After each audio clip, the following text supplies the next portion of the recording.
ভারতের সব পণ্য কি বয়কট করতে পারবেন? পারবেন না তো। আমরা তো সব পণ্য বয়কটের ডাক দিইনি, আমরা মূলত আমাদের ঘৃণা প্রকাশ করছি, যেটাতে আমরা সফল। বয়কটের তেমন একটা প্রভাব দেখতাছি না, বাণিজ্য তো চলতাছে। আমরা তো নিষেধাজ্ঞা দেই নেই। আর ভারত এত কথা বলতাছে কেন প্রভাব না পড়লে? আর সরকার ভারতপন্থী হয়, বাণিজ্য চলতাছে। ভারতে এখনো অনেক বাংলাদেশি আসতাছে, ব্যাপার কি?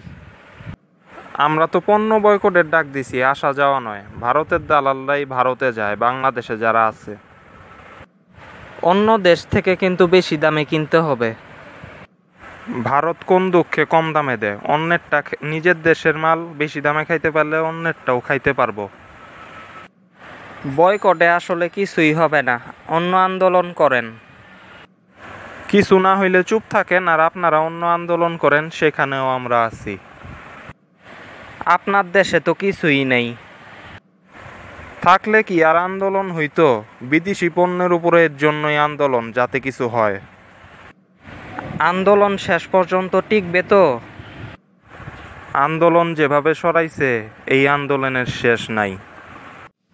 ভিডিওটি ভালো লাগলে লাইক করুন, কমেন্ট করুন, শেয়ার করুন এবং চ্যানেলটি সাবস্ক্রাইব করুন।